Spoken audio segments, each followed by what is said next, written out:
इस प्रकार से लक्ष्मण जी ने उनकी सेवा की और लक्ष्मण जी ने ही ये सब आस्तीर्ण बनाया, ये बिछोना उन्होंने ही बनाया था। ये रहा, ये वह इंगुली वृक्ष है। यहां पर राम जी महाराज विराजमान हुए थे। यहां लक्ष्मण जी ने धनुष धारण किया था। यहां कवच पहन करके गंगा जी में जाने के लिए तैयार हुए थे।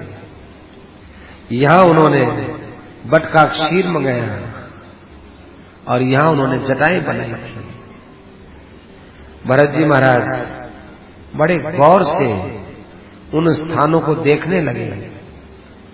राम जी इस बिस्तर पर, इस घास फूस पर सोए थे।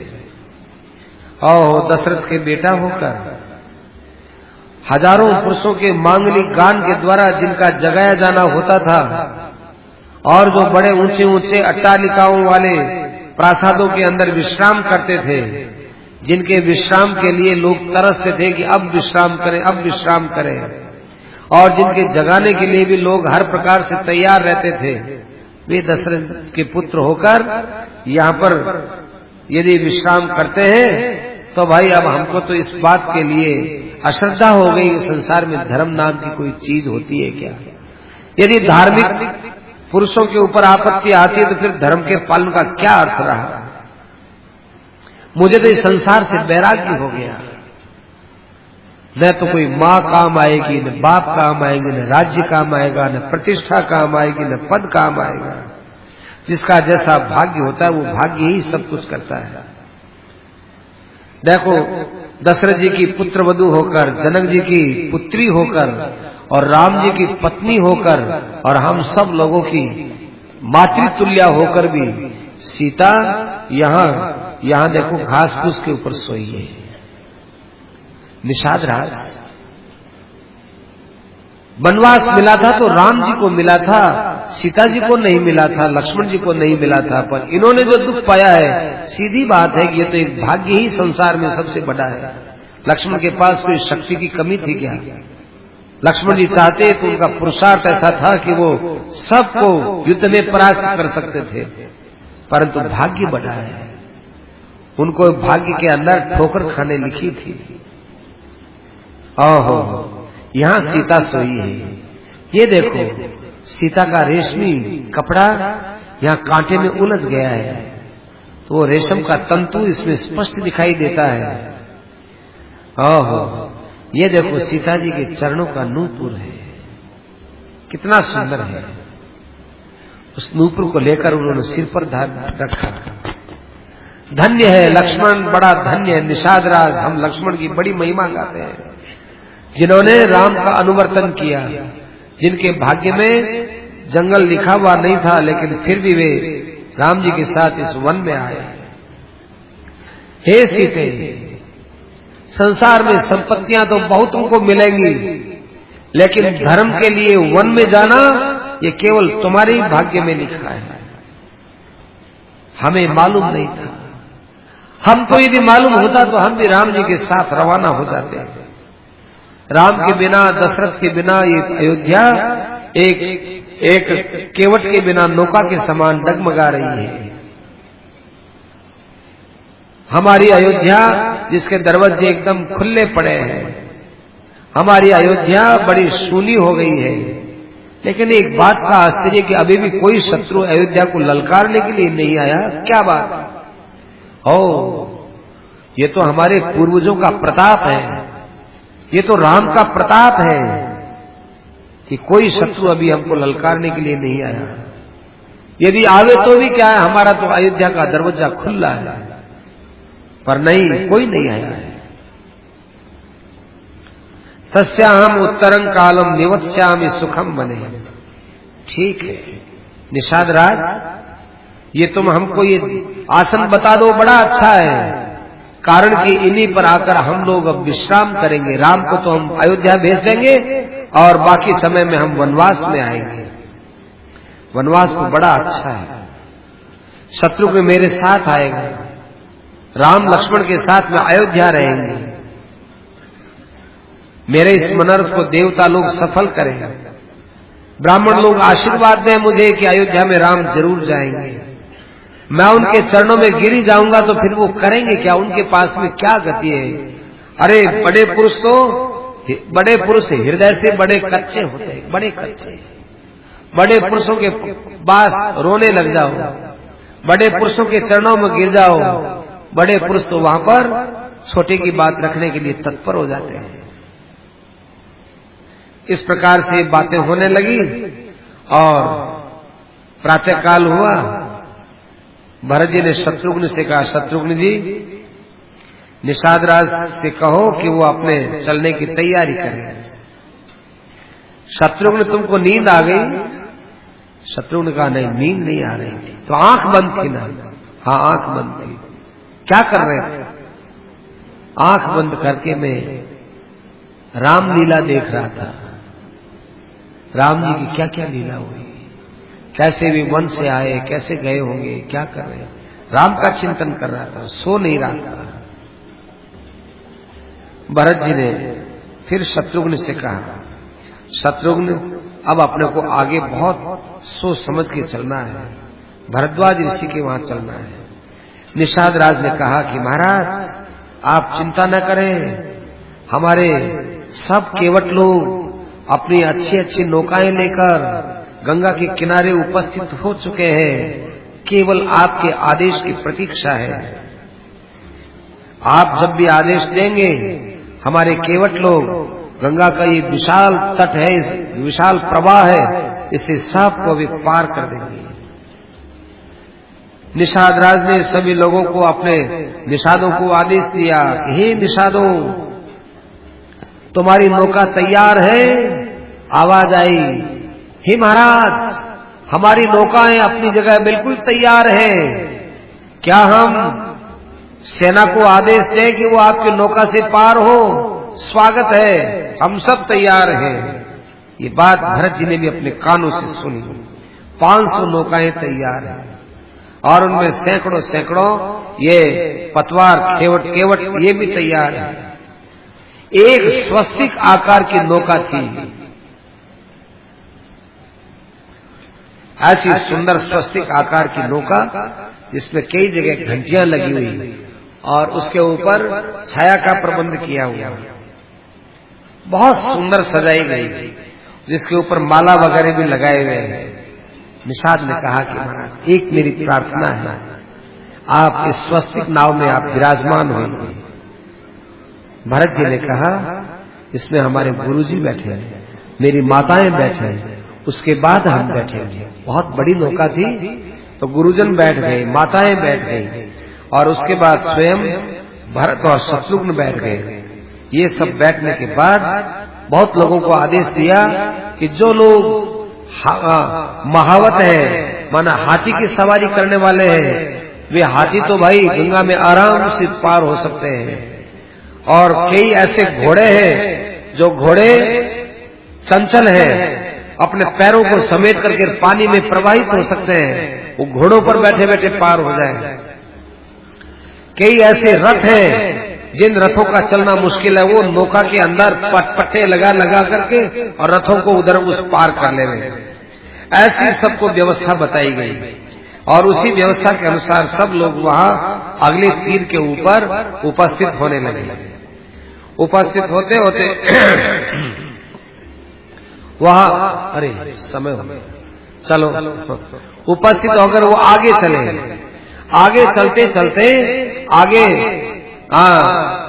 प्रयाग वन आया। प्रयाग वन आने पर निषाद राज ने कहा कि अपनी सेना को यहाँ ठहरा दो, आगे भरद्वाज ऋषि हैं। अब भरद्वाज ऋषि को देखने के लिए हम लोग जाते हैं, भरद्वाज ऋषि से मिलते हैं।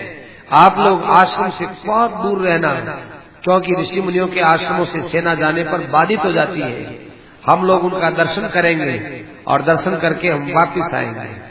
इस प्रकार से सेना को भरद्वाज ऋषि से दूर एक पड़ाव में रख दिया और स्वयं पैरों से पैदल चल करके भरद्वाज ऋषि के आश्रम की ओर वे जा रहे हैं। और इनके साथ में राम और ये रामानुज, भरत, शत्रुघ्न और वशिष्ठ जी, निषाद राजपूत, इस प्रकार के श्रेष्ठ श्रेष्ठ 7-8 व्यक्ति ये साथ में जा रहे हैं और वे भरद्वाज ऋषि के आश्रम के पास पहुंच चुके हैं।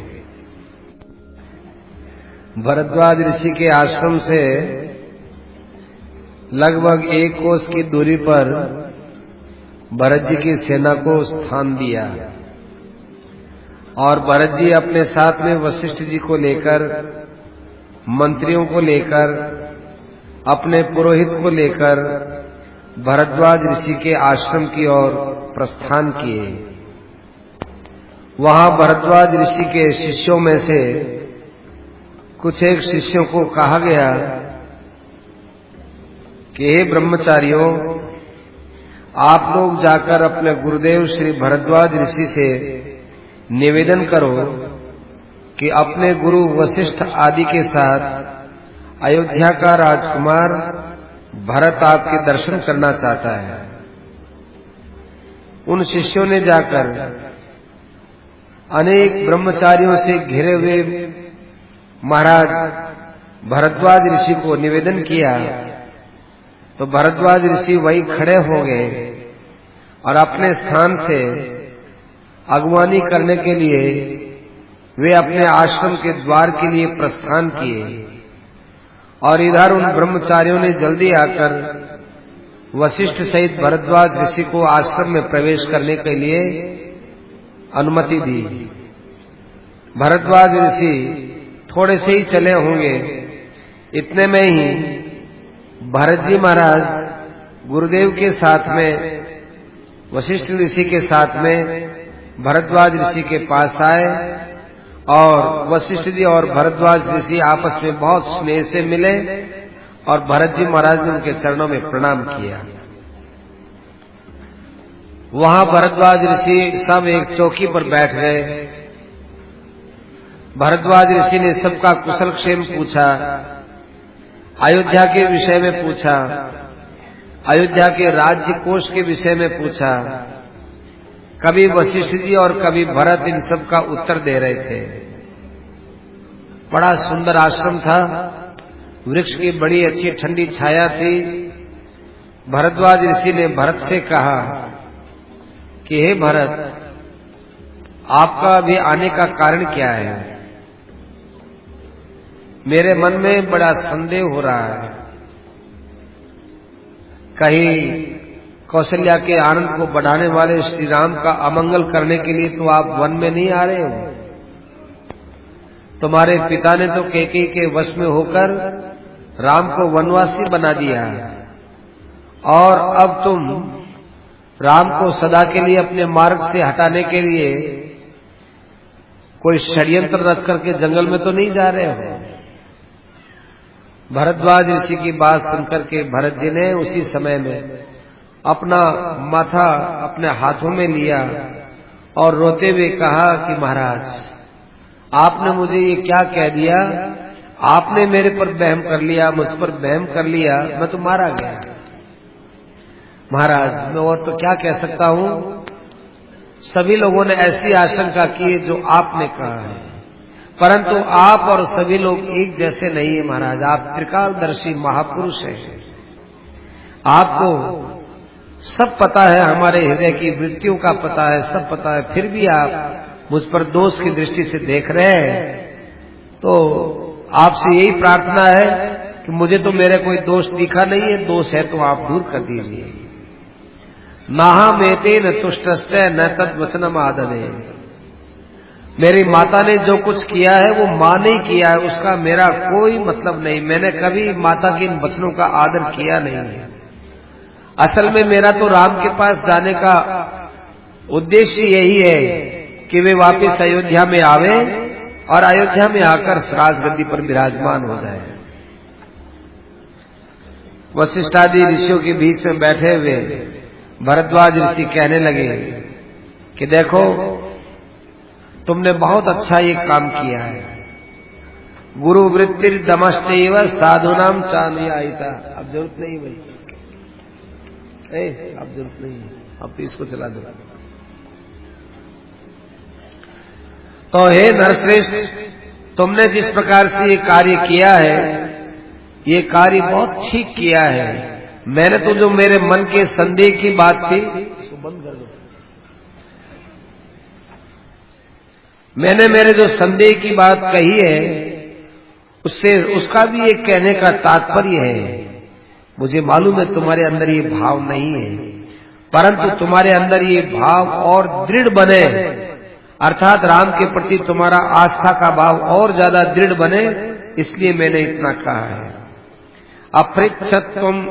अपृच्छम त्वाम तवात्यर्थम, तुम्हारी कीर्ति ज्यादा बढ़े, इसलिए मैंने ये बात कही है।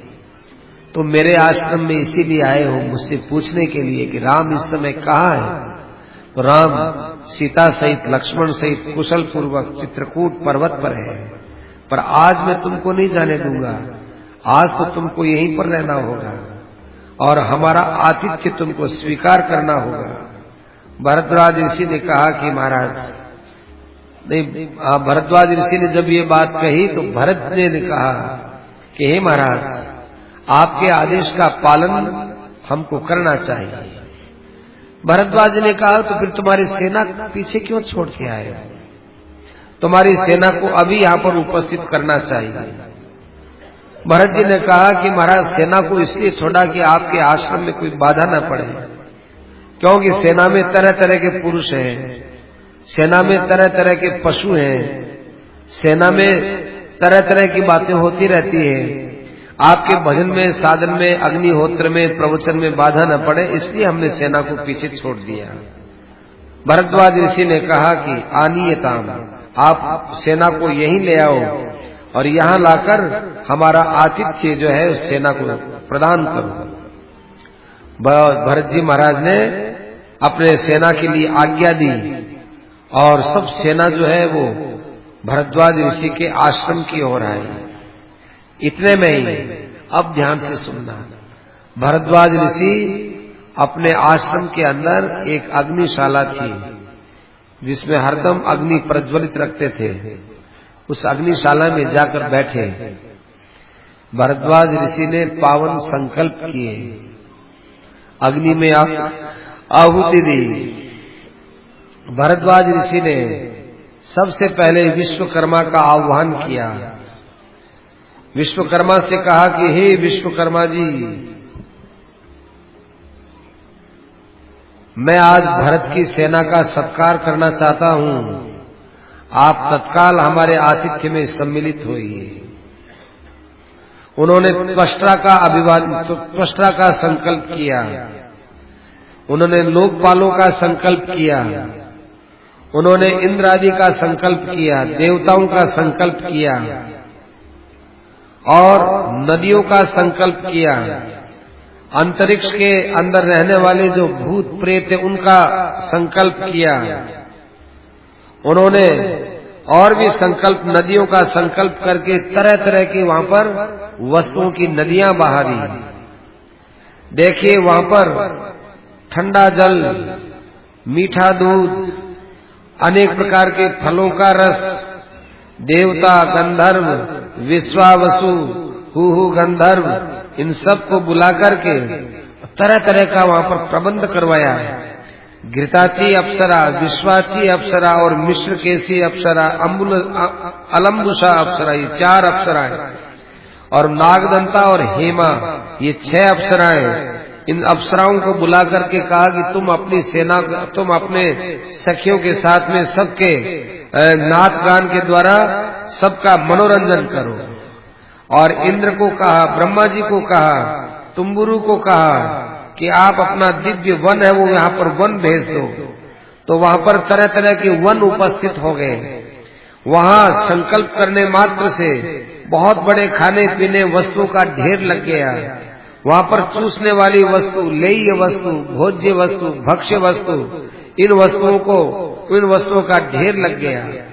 विचित्र विचित्र प्रकार के फल, फूल और मालाएं, पुष्प, उनका वहां पर ढेर लग गया। पके हुए फल थे और कई फल ऐसे जो छिले हुए थे, जिनका भीतर का भाग था, वो सब वहां पर उपस्थित हो गया। इस प्रकार से समाधि के द्वारा महाराज ने सब कुछ कर लिया। फिर पूर्व की ओर ध्यान लगा करके एक एक देवताओं को उन्होंने याद करके मलय दर्दुर इन सब ऐसी वायु चलवाई, माने मलय देश की वायु, दर्दुर वायु, ऐसी वायु जिनके अंदर चंदन की सुगंध आती हो, ऐसी वायु, ठंडी ठंडी वायु वहां पर चलने लगी, मानो सबके पंखा हो रहा हो। उस वायु से सब लोगों के पसीने सूख गए और वहां पर बैठ करके उनको सबका आनंद का अनुभव हुआ। फिर वहां पर बदल ही बदल छा गए, खूब बदल छा गए और वहां फूलों की वर्षा होने लगी। देवताओं ने दुंदुभियां बजाई और अप्सरा लोग नाचने लगे। देवता गंधर्व वीणा लेकर के तरह तरह के स्वर छोड़ने लगे। उस भाई देखो, एक तो सुगंधित वायु, एक फूलों की अच्छी वर्षा और एक वहां पर जो है ये देवता गंधर्व वगैरह स्वर छोड़े और कोई नाचे, तो सबका मन जो है आनंद में डूब गया। उस समय में विश्वकर्मा के विधान को भरत जी की सेना ने देखा कि कितने बड़े बड़े मकान देखते देखते ही बन गए। ऐसे मकान बने जिनमें मणियों के खंभे जड़े हुए थे। उन मकानों के अंदर तरह तरह की चीजें रखी हुई थी। देखते देखते ही वहां पर आम के, बील के और कपित्थ के, पनस के वृक्ष उग गए और उत्तर पूर्व देश से बड़े दिव्य दिव्य वहां पर उपभोग पदार्थ आ गए।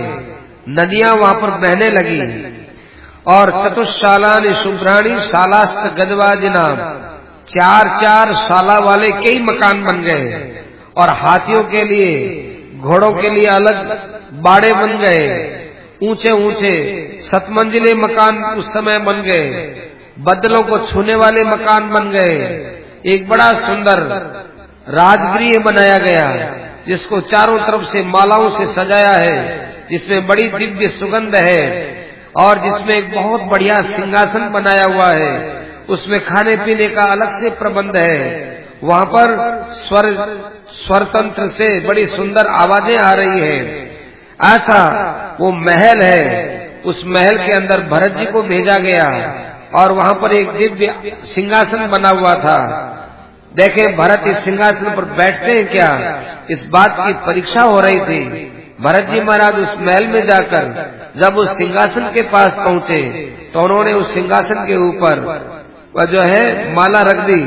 सिंहासन को पूज करके इस सिंहासन के ऊपर राम जी महाराज विराजमान है, ऐसा मन से उन्होंने ध्यान किया और स्वयं सेवकों के बीच में जाकर अर्थात सचिवों के साथ में बैठ गए। इससे सब लोगों के मन पर बड़ा विचित्र प्रभाव पड़ा और थोड़ी देर के अंदर खूब वहां पर दूध ही दूध हो गया।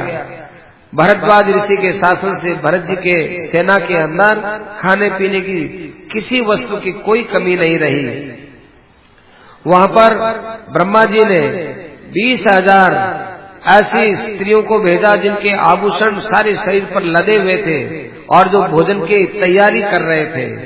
कुबेर ने भी 20,000 ऐसी स्त्रियों को भेजा कि जिनके सोने के आभूषण मणियों से जड़े हुए थे और नंदनवन की अप्सराओं को भेजा गया कि जिन्होंने 20,000 की संख्या में आकर वहां पर पुरुषों की खूब सेवा की, सब वस्तुओं से उनकी सेवा की।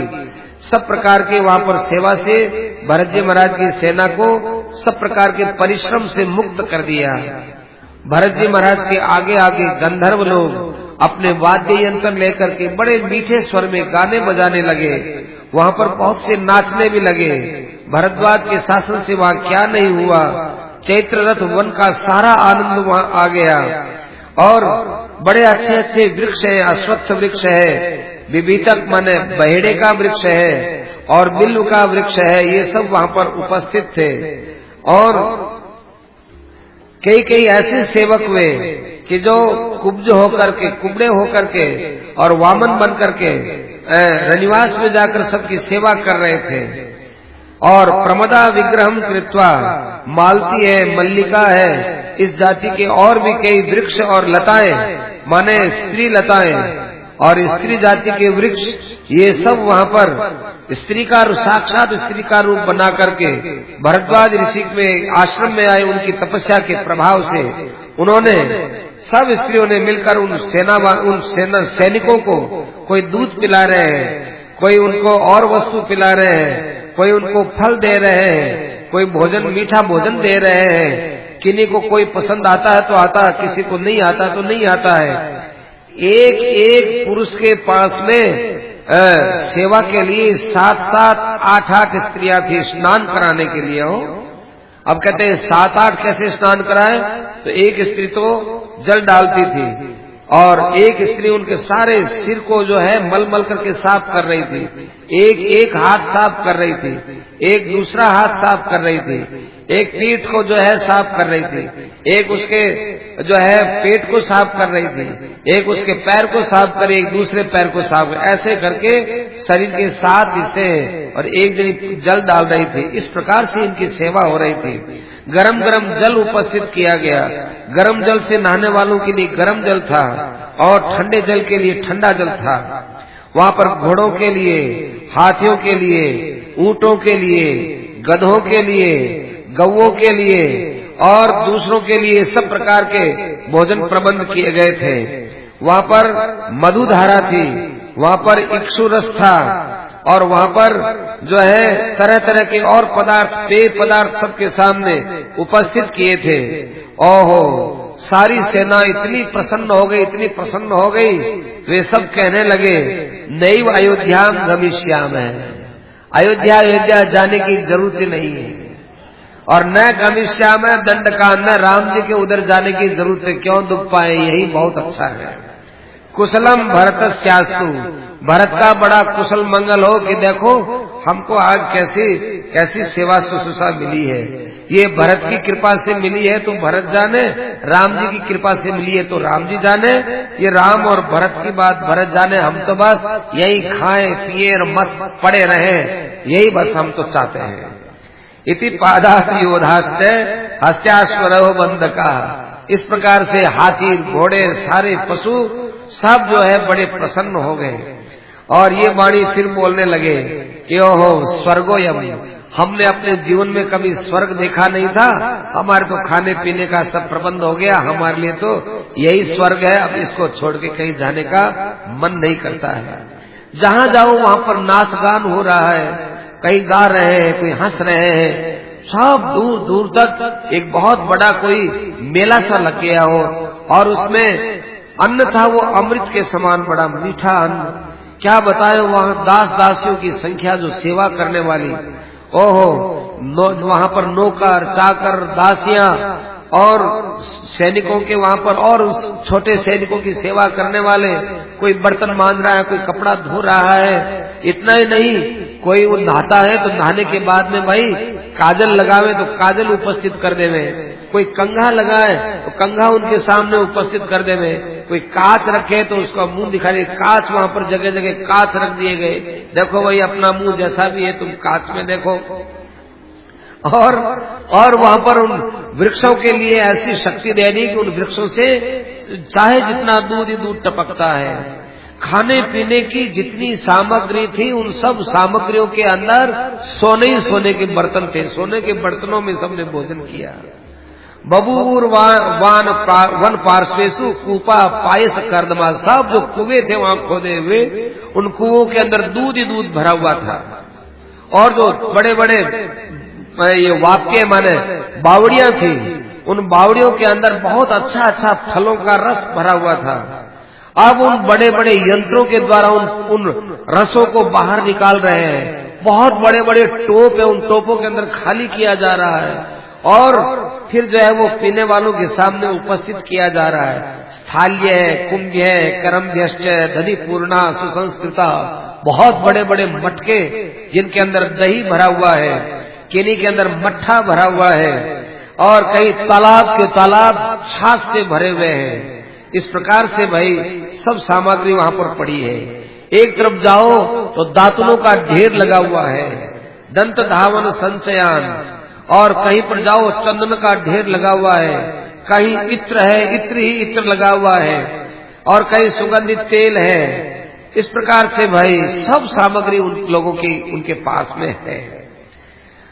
उन सामग्रियों को सब लोगों ने देखा कि देखा भरद्वाज ऋषि की यहाँ तो बड़ा ठाट बाट है, और अब वो जो पशु जो खा रहे हैं, उन पशुओं के जो रहने की जगह है, वहां पर जो खंभ है उनके अंदर मणियां जड़ी हुई। बताओ, पशुओं के रहने की जगह में मणियां जड़ी हुई, और उनको जो मृदून यवस संशयान, ऐसा मीठा घास है, जो घास खाते खाते उनको तृप्ति नहीं हुई, इतना मीठा घास उनको मिल रहा है।